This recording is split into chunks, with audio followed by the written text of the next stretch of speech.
Night டின்னருக்கு egg noodles பண்ணலான்னு plan போட்டிருந்தேன். ஆனால் அந்த எக் நூடுல்ஸை யார் பண்ணலாங்கிறத பிளான் போடல. நான் ஆட்டோமேட்டிக்காக போய் முந்திக்கிட்டேன். நான் வந்து நூடுல்ஸை பாயில் பண்ணி மட்டும் தாரேன். ஆனாலும் நீங்கள் எனக்கு எக் நூடுல்ஸ் பண்ணி தாங்கன்னு.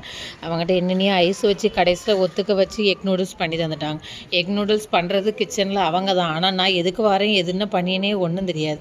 1000 வாட்டி எட்டி எட்டி பார்ப்பேன். லைட்டாவது சட்டியை கிண்டி கொடுத்தாவது நானும் இதில் பார்ட்டிசிபேட் பண்ணியிருக்கேன்னு சொல்லலான்னு பார்த்தா, நீ ஒரு ஆணியை பிடுங்கான்னா நானே தனியாகவே செஞ்சுக்கிறேன், நீ வெளியே போயிருன்னு சொல்லிட்டாங்க. சரி, ஆனாலும் நம்ம நோண்டாமல் சும்மா இருக்க மாட்டோம்ல, அதனால நோண்டி சும்மா பார்த்தேன். அதுக்கப்புறம் எக் நூடுல்ஸ்க்கு வெங்காயம், தக்காளி, கேப்சிகம், வேறு சில்லி சாஸு, டொமேட்டோ சாஸ் எல்லாத்தையும் ஊற்றி முட்டைலாம் போட்டு நல்லா கிண்டிக்கிட்டே இருந்தாங்க. சரி, எக் நூடுல்ஸு பார்க்க நல்லா கலர்ஃபுல்லாக இருக்கும் போல் இன்றைக்கி சாப்பாடு 2 பிளேட்டு சாப்பிட்றேன்னு நினச்சேன். அதுக்கப்புறம் காஷ்மீர் ரெட் சில்லி போட்டாங்க. நான் பாயில் பண்ணது ஒரு வழியாக ஆற வச்சு எடுத்து கொடுத்துட்டேன். அதுக்கப்புறம் எக் நூடுல்ஸை போட்டு நல்லா கிண்டுன்னு கிண்டினாங்க. லைட்டாக தான் கிண்டணுமாமே, ரொம்ப கிண்டுனா அது உடஞ்சி போயிடாமா. அதனால் நல்லா டேஸ்ட்டாக எனக்கு சமைச்சிருந்தாங்க. நான் நல்லா சாப்பிட்டு நைட்டு தூங்கிட்டேன்.